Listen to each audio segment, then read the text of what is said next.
नमस्कार। एडुसेट के इस सत्र में मैं स्मिता चतुर्वेदी आप सबका स्वागत करती हूँ।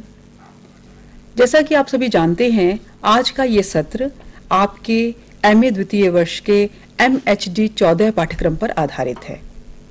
मैं इस पाठ्यक्रम की संयोजक हूँ और आज हम विशेष रूप से इस पाठ्यक्रम में पढ़ाए जाने वाले प्रेमचंद के एक विशिष्ट उपन्यास प्रेमाश्रम पर चर्चा करेंगे।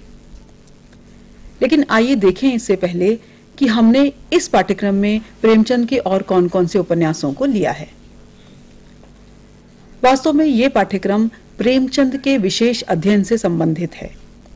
यूं तो आपने एमए प्रथम वर्ष में प्रेमचंद का एक उपन्यास गोदान का अध्ययन किया है, लेकिन आपने देखा होगा कि द्वितीय वर्ष के जो उपन्यास का मॉड्यूल है, उसके अंतर्गत हमने आपको उपन्यास पर आधारित 4 पाठ्यक्रम पढ़ाए हैं, जिनमें ये पाठ्यक्रम MHD 14 प्रेमचंद के विशेष अध्ययन से संबद्ध है और इसमें हमने आपको प्रेमचंद के 4 विशेष उपन्यासों का अध्ययन कराया है।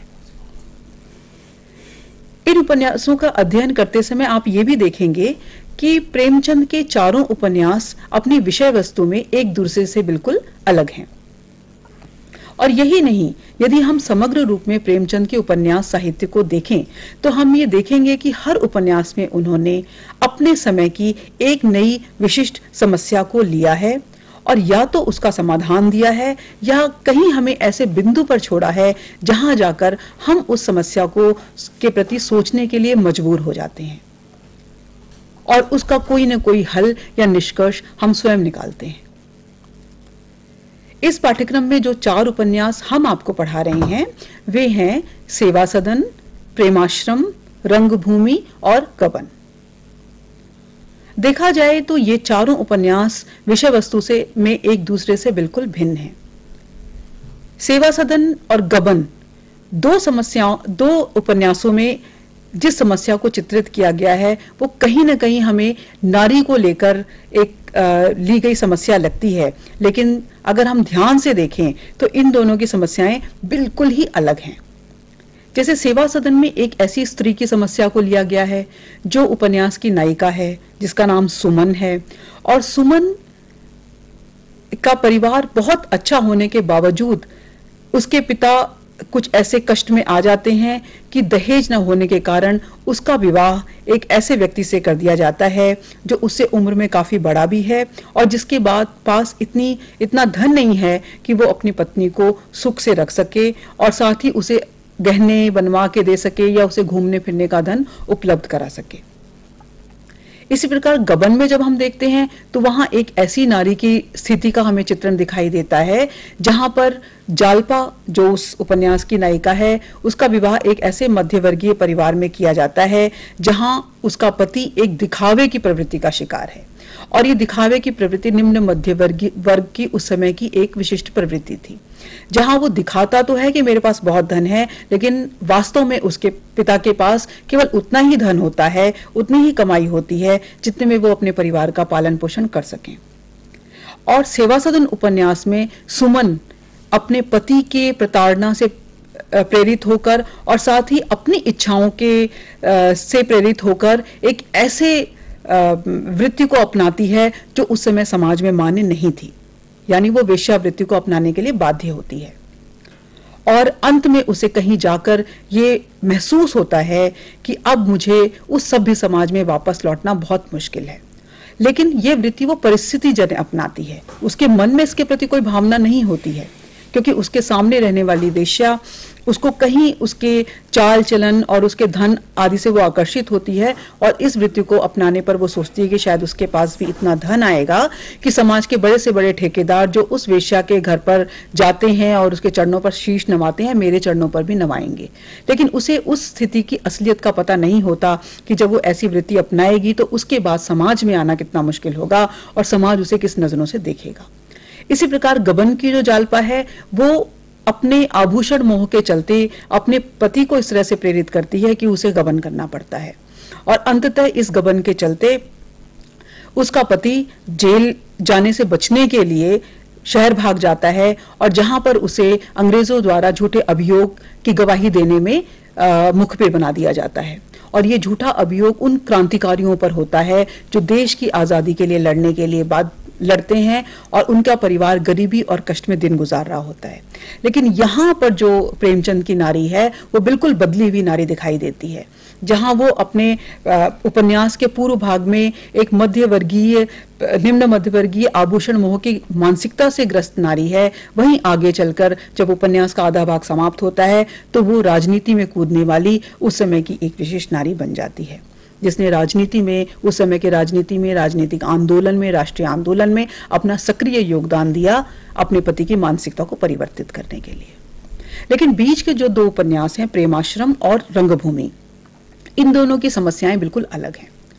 प्रेमाश्रम उस समय का कृषि समस्या को लेकर लिखा गया पहला उपन्यास है और रंगभूमि में प्रेमचंद ने उस समय की उठ रही औद्योगिकीकरण की समस्या को उठाया है, जहां उद्योग से समाज को क्या फायदा होता है, क्या उसको हानि है और किस तरह से वो समाज बिगड़ सकता है, इन सब की जानकारी उन्होंने हमें रंगभूमि में दी। आज हम विशेष रूप से प्रेमाश्रम पर बात करेंगे और मेरे साथ चर्चा करने के लिए इस वक्त प्रोफेसर रामबख्श उपस्थित हैं। प्रोफेसर रामबख्श जी, आपका स्वागत है।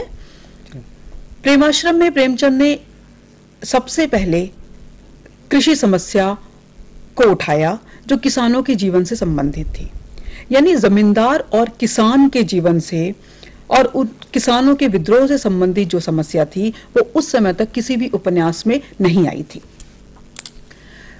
अब तक जो प्रेमचंद से पहले उपन्यास लिखे जा रहे थे उनमें समाज तो था, लेकिन उस समय के जो तत्कालीन भारतीय समाज में चल रहे जो विद्रोह थे, आंदोलन थे और जो अंदर की समस्याएं थी, उनका चित्रण किसी ने नहीं किया था।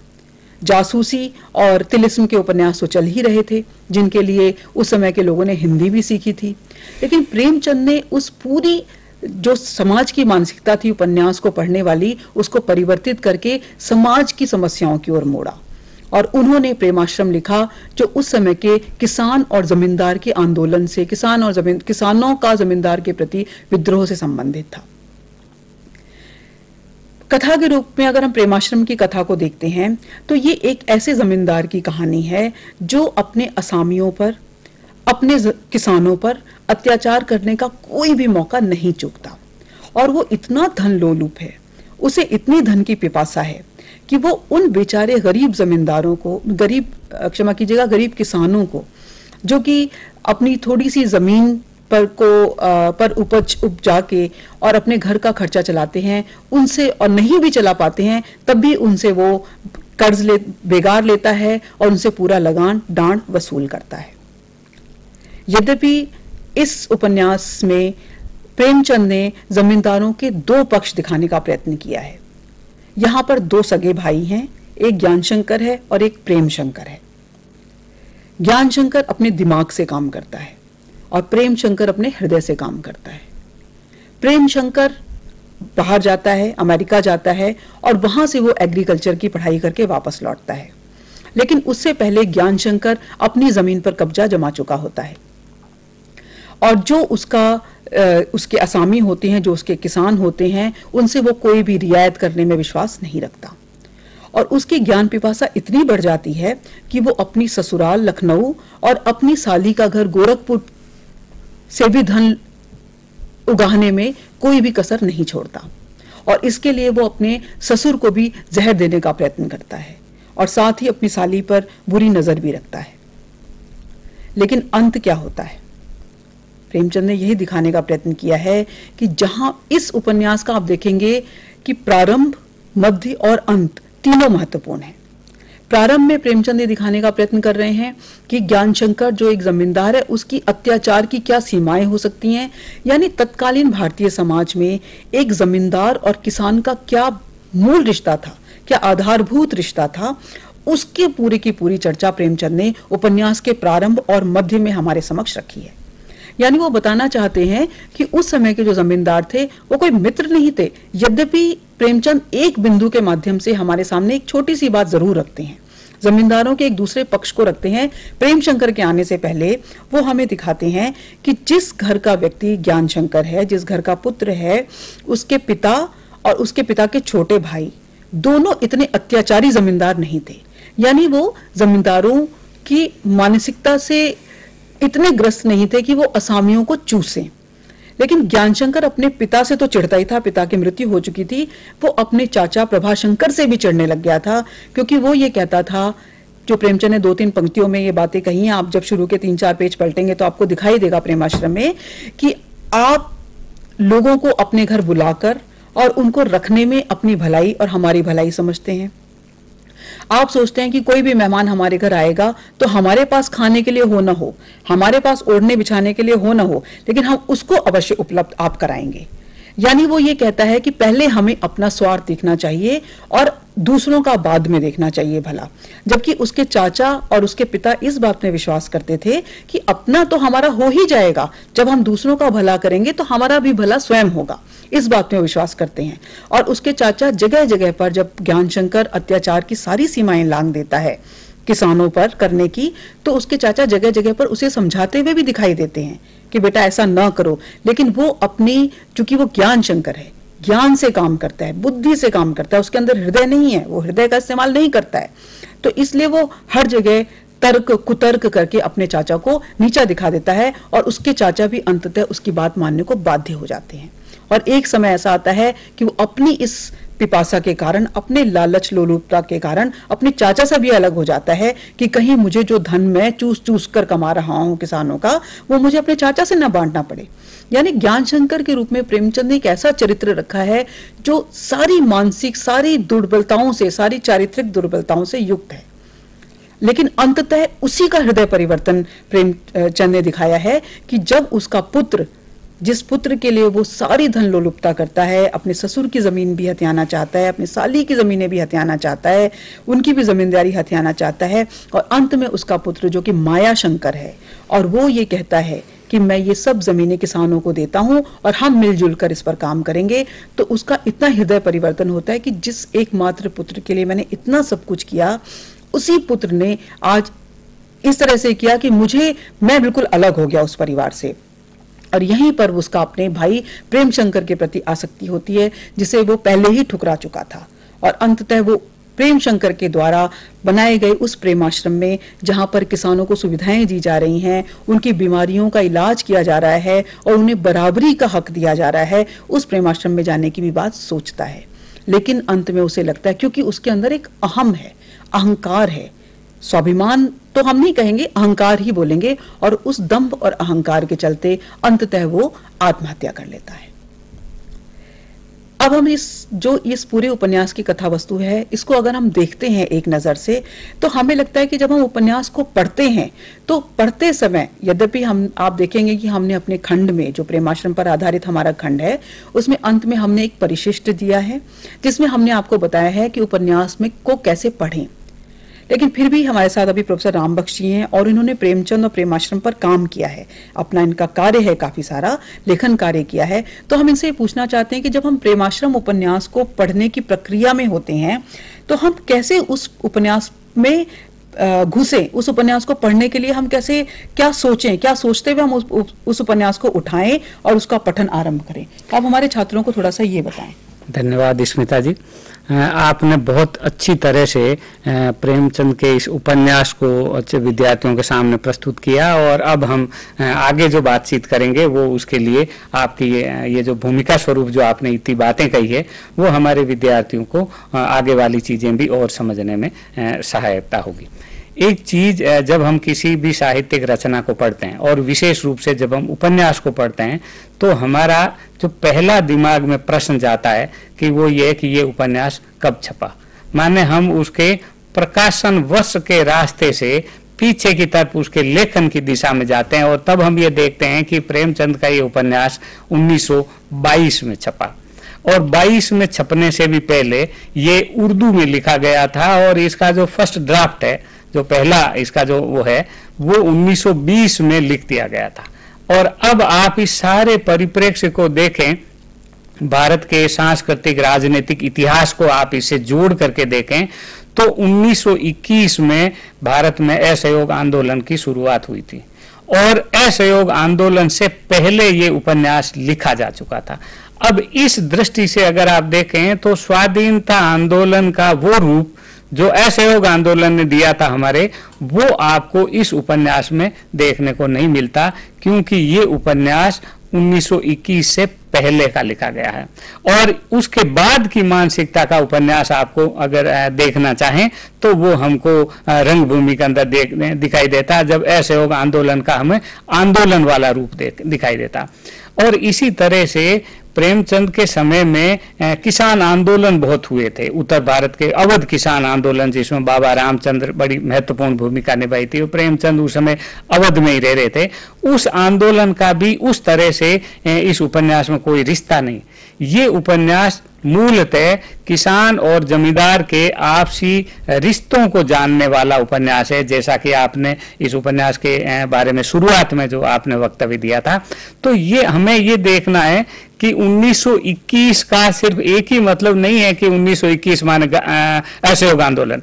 1921 का मतलब यह है कि देश राजनीतिक, बौद्धिक और सांस्कृतिक रूप से गांधी जी को अपना नेता स्वीकार कर चुका होता है, लेकिन 1921 से पहले ये स्थिति नहीं है। इसलिए हम जो प्रेम शंकर है, जो आदर्शवादी चरित्र है, उसे भी हम गांधी जी का प्रतिरूप या गांधीवादी दर्शन की छाया के रूप में नहीं देखते। तो पूरे उपन्यास का जो राजनीतिक ढांचा है या जो राजनीतिक निहितार्थ है, वो हमको इस चीज से आप देखना शुरू करेंगे तो उपन्यास के सारे पात्र अपने आप में खुलते हुए से दिखाई देंगे, और तब आप उपन्यास की उन समस्याओं के बारे में और दूसरी चीजों के बारे में बातचीत कर सकते हैं। रामबख्श, अभी आपने एक बात बहुत अच्छी बताई कि जो अवध का किसान आंदोलन था, जैसे हम लोग पहले भी चर्चा करते रहे हैं कि कई साहित्यकारों ने, आलोचकों ने भी चर्चा की कि शायद किसान आंदोलन का असर थोड़ा सा इस उपन्यास लेखन पर पड़ा हो, लेकिन जैसा कि अभी बात स्पष्ट हुई कि किसान आंदोलन बाद में आया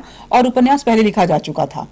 तो क्या आपको लगता है कि कहीं प्रेमचंद के ऊपर या प्रेमचंद की इस लेखनी में उस किसान क्योंकि किसी भी आंदोलन की शुरुआत तुरंत नहीं होती, 3-4 साल का एक समय होता है। किसान आंदोलन उस समय चला, लंबा चला था जी, लेकिन उसका ना असर उस रूप में नहीं है, क्योंकि वो तो बहुत हिंसक आंदोलन था जी।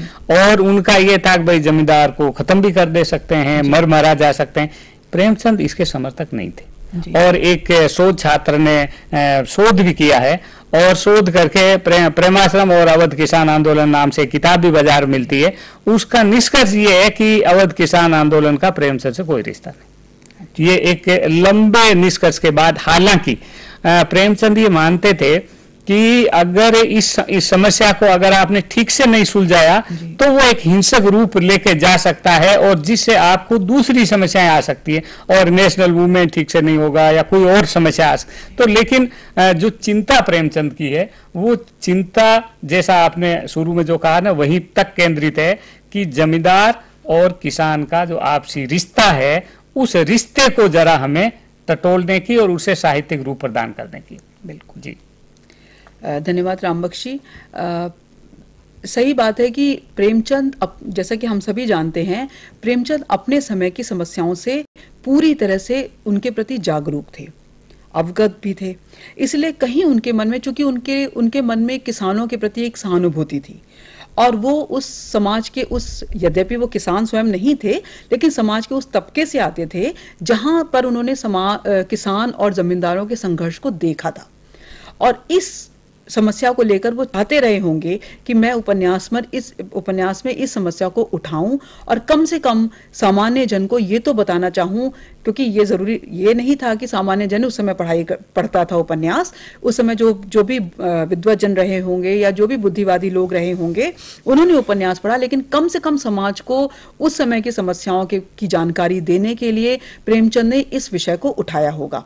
और ये विषय उठाने के बाद उन्होंने सच में, क्योंकि उन्होंने किसान के जिस रूप को देखा था उस रूप का तो अंकन किया ही, साथ ही उन्होंने जमींदार की उन सभी चीजों का, उन सभी बिंदुओं का अंकन किया जो वो किसान पर अत्याचार करने के लिए जिनका उपयोग करता था।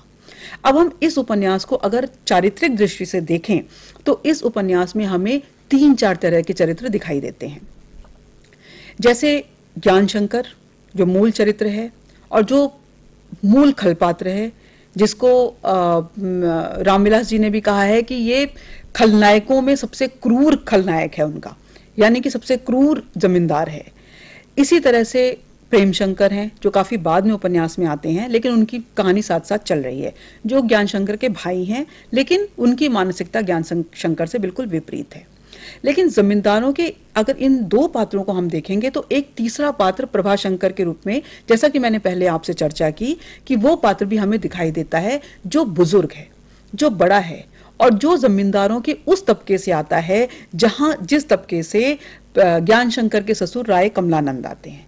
यानी ये लोग किसानों से लगान वसूलने के पक्ष में हैं, दान लेने के पक्ष में हैं, लेकिन जबकि राय कमलानंद तो किसानों की पिटाई भी करवाते हैं, सब कुछ कराते हैं, लेकिन तब भी उनके मन में कहीं किसानों के प्रति एक सहानुभूति है और वो चाहे ऊपरी तौर पर ही सही किसानों के पक्ष में दो एक बातें भी बोलते हैं। लेकिन जो प्रभाशंकर है वो राय कमलानंद से थोड़े और बेहतर जमींदार हैं, यानी वो किसानों पर अत्याचार करने के पक्ष में नहीं है, लेकिन हाँ वो ये कहते हैं कि हमारा खर्चा पानी तो तभी चलेगा जब हम किसानों से लगान लेंगे, लेकिन अगर किसान खुद भूखमरी का शिकार है तो हमें उसके साथ थोड़ी सी रियायत करनी चाहिए। वो इस मानसिकता के पक्षधर हैं। लेकिन अब हम अगर दूसरे पक्ष को देखें, यानी किसान पक्ष को देखें, तो वहां पर हमारे सामने जो पात्र आ रहे हैं उनमें उन सभी पात्रों में एक अलग तरह का चरित्र हमको दिखाई देता है। जैसे अगर हम बलराज और मनोहर को, बाप बेटे जो हैं, जो मनोहर पिता है और बलराज उसका पुत्र है, उन दोनों को देखें तो वो दोनों जमींदारों के साथ विद्रोह करने वाले किसान के रूप में हमें दिखाई देते हैं।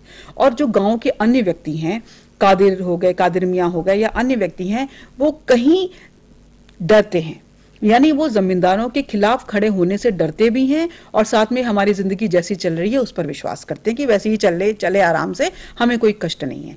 लेकिन चूंकि बलराज और मनोहर पे सीधे सीधे जमींदार का कहर टूटता है और चूंकि बलराज विद्रोह करता है दिखाकर और मनोहर विद्रोह करता है अंदर अंदर, भीतर भीतर सुलगता है वो, तो उन दोनों का जो चरित्र प्रेमचंद दिखाना चाहते हैं वही दोनों का चरित्र आधार बनाकर अंत में जाकर ये पूरा का पूरा पासा पलटता है और जो सारी जमीनें हैं वो किसानों के हाथ में आती हैं। और प्रेमचंद फिर ये दिखाते हैं, वो पूरा का पूरा 1-2 पेज में हमें लिखकर बताते हैं कि किस तरह से उस शहर का क्षमा कीजिएगा, उस गांव का बिल्कुल ही परिवर्तन हो गया है। वहां अखबार आने लग गया है, वहां के किसान जागरूक हो गए हैं। बलराज ने अपनी लाइब्रेरी खोल रही है, जो बाद में थोड़ा सा पढ़ा लिखा है, तो उसने अपनी एक लाइब्रेरी खोल ली है और जितनी भी नई चीजें जो समाज में घट रही हैं, जो विभिन्न देशों में घट रही हैं, जो समय की राजनीति में घट रही हैं, उन सबको की जानकारी उनको मिल रही है।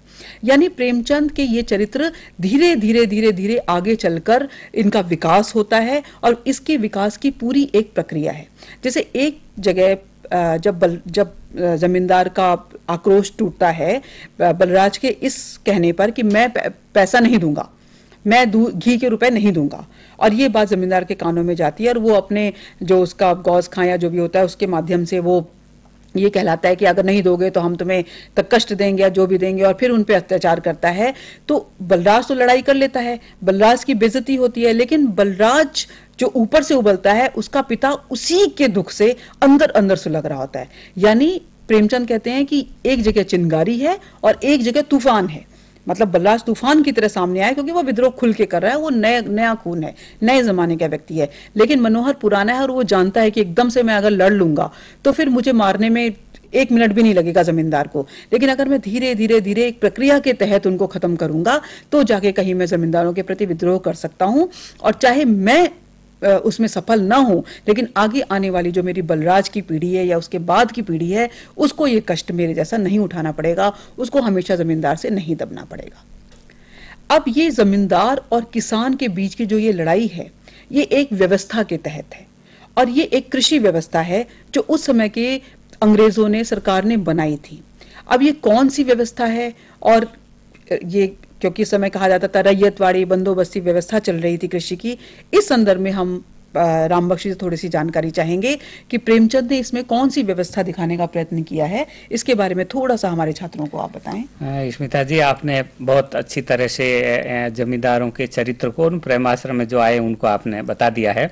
संक्षेप में अगर हम इसकी बात करना चाहें तो अंग्रेजों के जिस समय प्रेमचंद उपन्यास लिख रहे थे उस समय भारत में मुख्यतः 2 प्रकार की, बल्कि 3 प्रकार की भूमि व्यवस्था थी। कुछ भारत देशी रियासतों के अंतर्गत था, तो उसका प्रेमचंद ने वर्णन नहीं किया। दो तरह की व्यवस्थाओं के बीच, एक है रेतवारी व्यवस्था कहलाती थी और दूसरी इस्तमरारी व्यवस्था कहलाती, इस्तमरारी बंदोबस्त, परमानेंट सेटलमेंट के नाम से होता था।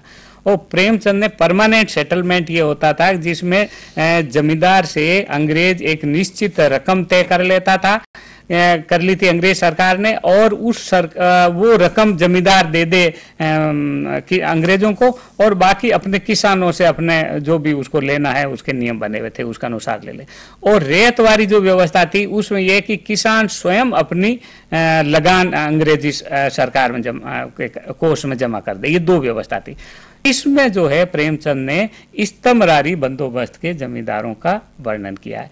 ये रेतवारी व्यवस्था यहाँ पे नहीं थी। रेतवारी व्यवस्था मद्रास में थी, पंजाब और हरियाणा में थी, और दूसरे भारत के कुछ हिस्सों में रेतवारी व्यवस्था थी, और इसको लेकर के बड़ा आंदोलन भी चला था, और कुछ लोग इस इस्तमरारी बंदोबस्त के कारण जमींदारों को बड़ी भारी प्रॉब्लम।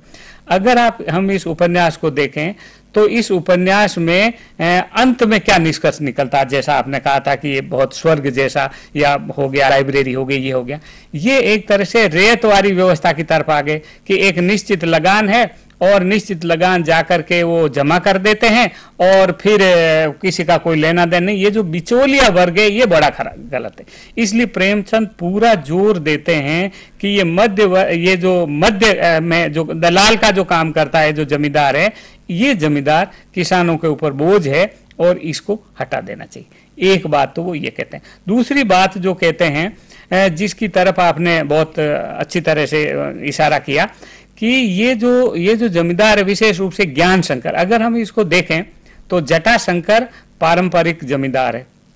किसी की लड़की की शादी होती है असामी की, तो लकड़ी जो है वो जमींदार देता है। ये इस तरह के बहुत सारे ऐसे परंपरा से जमींदार को भी किसानों को पालन पोषण करने का कुछ अधिकार दिए हुए। ये कहता है कि नहीं, जमींदारी एक व्यवसाय है, इसलिए वो अपने एक पूंजीवादी मानसिकता उसके अंदर आती है, और इसलिए वो उस जमींदारी को बीघों में नहीं गिनता, वो हमेशा रुपयों में गिनता। कि लखनपुर जो है वो 3000 रुपए का ये गांव है, राय कमलानंद की जो जागीरदारी जो जमींदारी है वो पता नहीं 2-3 लाखों की है। तो वो जो रुपयों में चीजों को गिनना है, ये एक पूंजीवादी मानसिकता। तो ये पूंजीवादी मानसिकता और एक सामंती मानसिकता, इन दोनों के बीच का जो फर्क है वो आपको जटाशंकर और ज्ञान शंकर में देखने को मिलता है। उसके कारण फर्क है। एक और चीज है जिसके कारण प्रेमाश्रम का ये जो ज्ञान शंकर है, ये खल पात्रों का सिरमौर है। जैसा आपने बताया, सारे दुर्गुण आप में प्रेमचंद ने ढूंढ करके उसके ऊपर डाल दिए और अंत में उसकी आत्महत्या करवाई। प्रेमचंद ये मानते थे 1921 से पहले कि जमींदार ही किसानों के वास्तविक शत्रु है, और इसलिए जमींदारों को ही हटा दिया जाना चाहिए। इसलिए सबसे अगर कोई खराब है तो वो जमींदार है। और बल्कि प्रेमचंद अनुभव से आते हैं। वो गिरधर चपरासी कहता है कि दूध तो हमारी चपरास निकालती है, तो वो जो है किसानों के सामने जब चपरासी आता है तो वो भी बहुत भयानक रूप से आता है। लेकिन प्रेमचंद ने ये 1921 के बाद असहयोग आंदोलन के बाद में ये समझा कि जमींदार तो कुछ भी नहीं है, इनको तो नष्ट होना ही होना है। असली जो हमारा शत्रु है वो अंग्रेज है। जब प्रेमचंद के मन में ये समझ आई, तब उनके चरित्र निर्माण में जमींदारों का ये जो रूप है, ये रूप उन्होंने रखना बंद कर दिया, और फिर जमींदार एक कमजोर पतनशील जमींदार के रूप में आए। और वो जो सिरमौर वाला जो मामला है खल पात्रों का, वो इसके सामने नहीं आया। आप देखिए, आपने रंगभूमि का जिक्र किया तो मिस्टर क्लार्क आते हैं, जिसके सामने कहते हैं क्या राजा और मिस्टर जिम आते हैं कायाकल्प में। वो कहते हैं राजा और रैयत सब एक है, तू राजा होकर के उनकी वकालत करता है बागियों की, तेरा काम है बागियों को पकड़वाना, और मैं किसी को कुछ नहीं समझता। वो राजा को हंटर मारता। तो ये बाद में धीरे धीरे प्रेमचंद की जो ये समझ असहयोग आंदोलन से और गांधी जी के प्रभाव से, स्वाधीनता आंदोलन से जब प्रेमचंद के मन में आई, तब उन्होंने अपने चरित्र के निर्माण इस तरह से किए। और इससे पहले चूंकि ये आ गया था, इसलिए ये ज्ञान शंकर था। और इसके बाद प्रेमचंद एक नाटक भी लिखा संग्राम नाम का, जिसमें संग्राम सिंह नामक एक जमींदार है जो प्रेमाश्रम की लगभग कथा है, और उसमें उस संग्राम सिंह को उस तरह का खल पात्र नहीं बता करके अंग्रेज को बताया। क्योंकि वो ये पहले तो यही मानते रहते हैं कि हाकिम अच्छा है, फिर कहते हैं कि देसी हाकिम से अंग्रेज हाकिम अच्छा है। ये तो प्रेमचंद जो है वो स्वयं किसानों की तरह अनुभववादी ढंग से सोचते थे, जिसके कारण उन्होंने ये था। स्मिता जी। धन्यवाद राम बख्शी। आपने सही कहा कि उनके बाद के उपन्यासों में फिर उन्होंने यही सोचा कि जब उन्होंने देखा कि असली दुश्मन तो अंग्रेज है, जमींदार नहीं है, तो उनके उपन्यासों की कथा परिवर्तित होने लगी, विषय वस्तु परिवर्तित हो गई, समस्याएं परिवर्तित हो गई। लेकिन इस उपन्यास में हम जब देखते हैं कि प्रेमाश्रम की स्थापना होती है, मतलब मूल उपन्यास का जो शीर्षक है वो प्रेमाश्रम है। तो प्रेम शंकर जो हैं, जो ज्ञान शंकर के भाई हैं, और वो जो जिसको कहते हैं गुड और बैड, तो वो अच्छे जमींदार हैं और वो किसानों की तरफ से सोचते हैं, और वो अपनी सब जमीन जायदाद सब कुछ छोड़ देते हैं, ज्ञान शंकर को दे देते हैं कि मैं तो जाके प्रेमाश्रम की स्थापना करूंगा और बाहर रहूंगा, हाजीपुर। जी बिल्कुल। तो ये प्रेमाश्रम की स्थापना जो प्रेमचंद ने की है, ये प्रेमचंद का क्या आदर्शवाद या क्या है ये, और क्यों की, इनकी क्या मानसिकता रही होगी, ये प्रेमाश्रम की स्थापना क्यों की, जबकि अंत में उन्होंने आत्महत्या तो कराई ही उसके भाई से। देखिए, और माया शंकर को भी उन्होंने सारा कुछ बिल्कुल परिवर्तित कर दिया, मतलब माया शंकर अलग तरह का बच्चा था, चाहे उसकी सब पढ़ाई लिखाई प्रेमाश्रम में ही हुई हो, लेकिन तब भी उसकी मानसिकता अलग थी। तो क्यों उन्होंने ऐसा देखिए, फिर मैं आपको उस पृष्ठभूमि की तरफ ले जाता हूं जिस पृष्ठभूमि में इसकी रचना हुई। होता यह कि रचनाकार भी एक सामाजिक मनुष्य है, और जिस जगह पे वो रहते हैं या जिस काल खंड में हम रहते हैं, हमारी चेतना और हमारा चिंतन भी उसी से निर्मित होता है। अब बहुत सी समस्याएं हैं देश में, अब कैसे इसका समाधान होगा। स्वाधीनता आंदोलन धीरे धीरे शुरू हुआ 1905 में, जो बंग भंग आंदोलन हुआ, उसके बाद में कई समाज सुधार आंदोलन हुए, तो बहुत सारी बहस चल रही थी, जिसमें मूल जो चिंता थी कि हमारे इस देश को अधः पतन से कैसे बचाया जाए।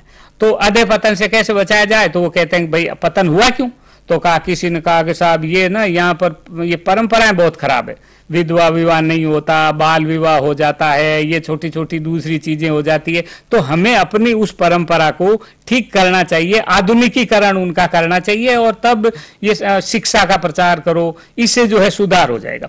तो एक तरीका निकाला। एक दूसरे लोगों ने कहा कि भैया जनता को कैसे पता चलेगा कि अच्छा जीवन कैसे होता। एक सिंपल सा, एक बहुत सामान्य सा प्रश्न बुद्धिजीवियों के मन में आया।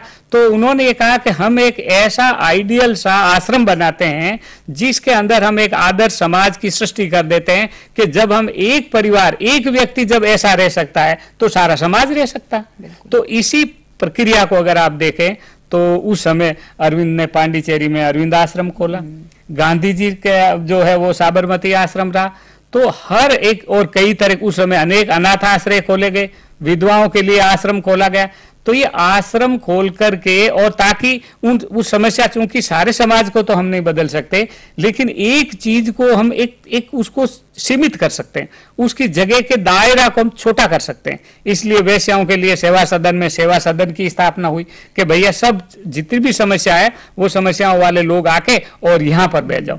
तो इस मानसिकता के कारण प्रेमचंद को लगा कि हम भी उपन्यास के अंदर एक ऐसी आश्रम की व्यवस्था दें। अब आश्रम वाली व्यवस्था को अगर आप देखेंगे तो प्रेमाश्रम के मतलब प्रेम शंकर के मन में ऐसी ही नहीं आई।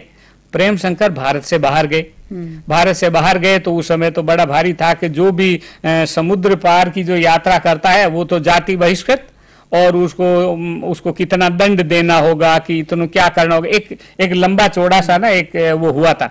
तो जिसकी तरफ प्रेमचंद ने यहाँ संकेत कर दिया। इस पर प्रेमचंद ने बहुत सारी कहानियां लिखी थी, और कई टिप्पणियां भी प्रेमचंद ने लिखी थी।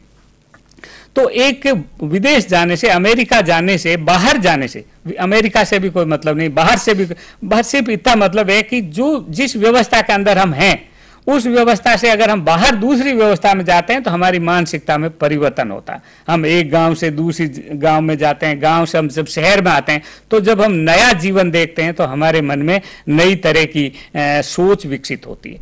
तो उसी का विकास आप देखते हैं कि प्रेम शंकर का व्यक्तित्व विकसित हुआ, और प्रेम शंकर का जैसा व्यक्तित्व था वो शिक्षा जिस तरह से माया शंकर को मिली, तो माया शंकर का व्यक्तित्व भी वैसा ही निर्मित हो गया। इसलिए हम ये नहीं कह सकते कि माया शंकर के व्यक्तित्व का परिवर्तन हुआ, या जिसको प्रेमचंद की तरह से कहते हैं हृदय परिवर्तन हुआ। तो ये हृदय परिवर्तन नहीं हुआ, उसका हृदय बना ही ऐसा। तो जैसा जिसका हृदय था उसके अनुसार उसने काम किया। ज्ञान शंकर का हृदय वैसा था और प्रेम शंकर का हृदय वैसा था। आपने बहुत अच्छी एक बात कही कि ये एक ज्ञान से चलता है, एक बुद्धि से चलता है और एक हृदय से चलता है। ज्ञान शंकर और प्रेम शंकर के नाम के बारे में भी आपने दो एक बातें आपने जो कही है उसको मैं थोड़ा सा विस्तार से कहना चाहूंगा।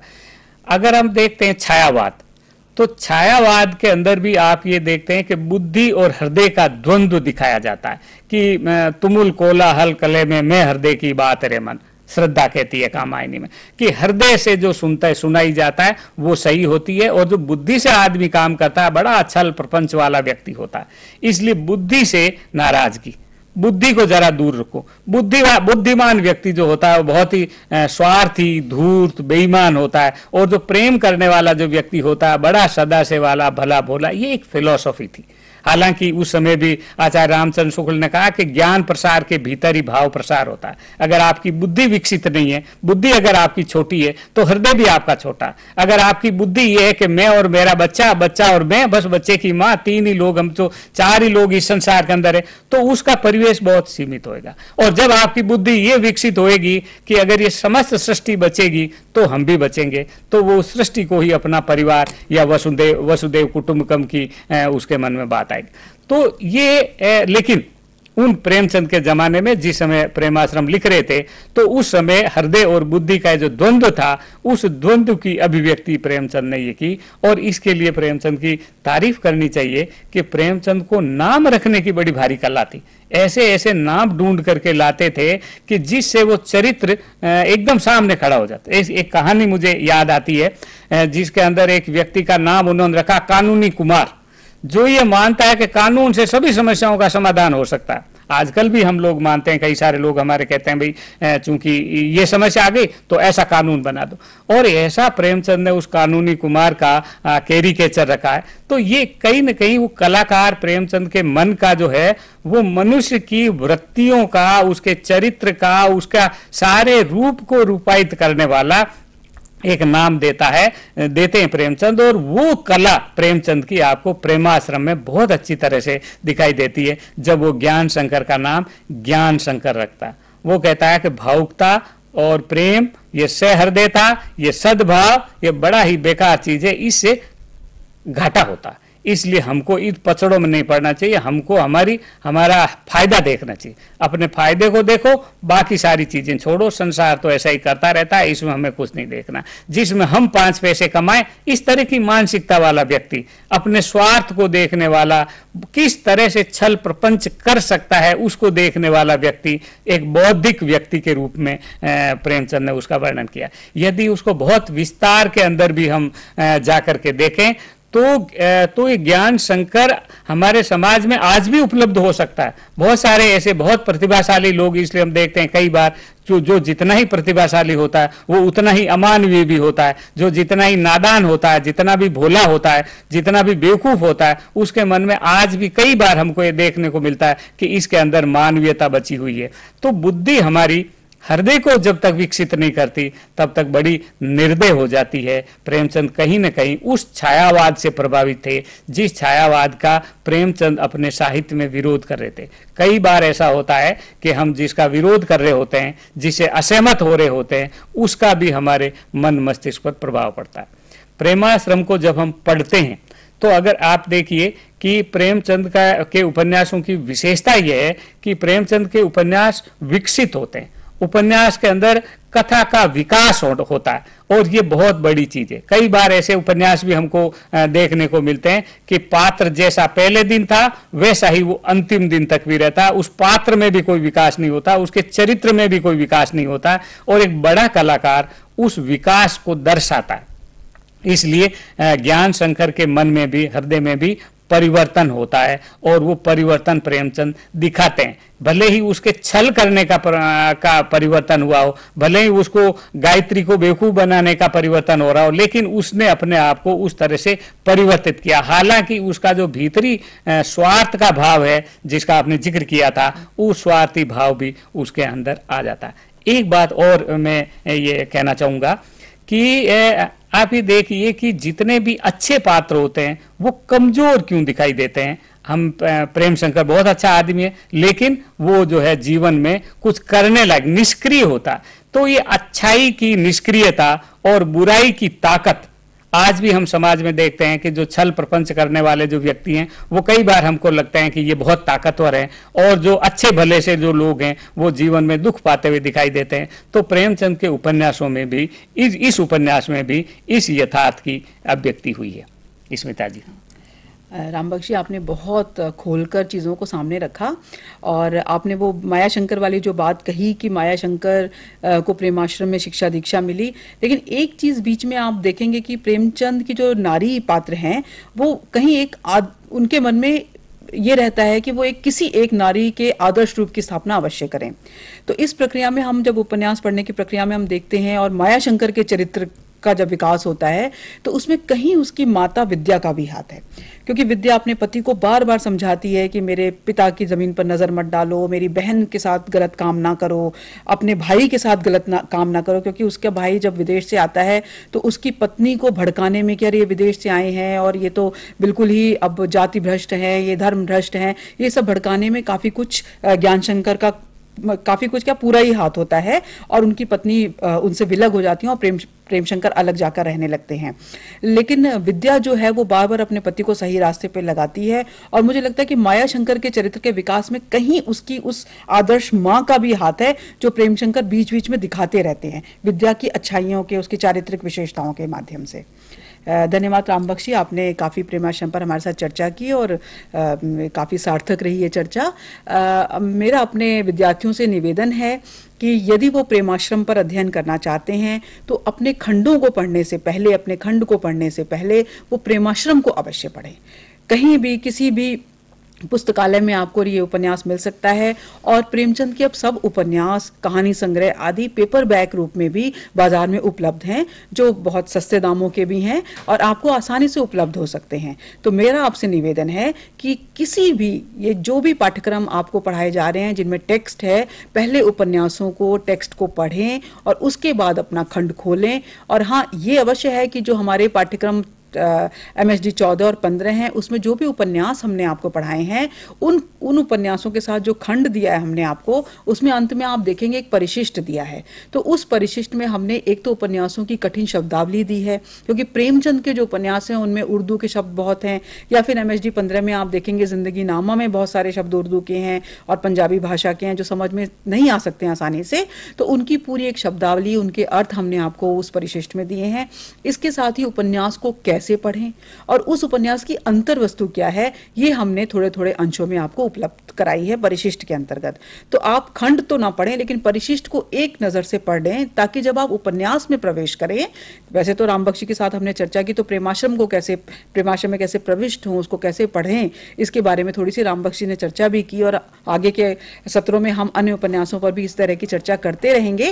लेकिन परिशिष्टों में हमने आपसे ये चर्चा की है कि उपन्यास को कैसे पढ़ें और उपन्यास की अंतर्वस्तु क्या है, जिसके आधार पर आप जब उपन्यास को पढ़ना शुरू करेंगे तो आप अपनी एक दृष्टि निर्मित कर सकते हैं, और आप ये समझ सकेंगे कि उस उपन्यास को पढ़ते समय हमें प्रेमचंद की किस दृष्टि को, किन बातों को ध्यान में रखना है, और वो कौन सी मूल समस्या है जिसके इर्द गिर्द वो पूरा उपन्यास घूम रहा है, और हमें उस उपन्यास को पढ़ते समय उस समस्या की किन किन बिंदुओं को ध्यान में रखना है, और उन चरित्रों को जानने से पहले उस समस्या के किस पक्ष को ध्यान में रखना है जिसके अंतर्गत वो चरित्र पूरे के पूरे विकसित होते हैं और कार्य करते हैं। आज का एडुसेट का सत्र हम यही समाप्त करते हैं। अगले सत्र में आपसे अवश्य मुलाकात होगी। तब तक के लिए नमस्कार।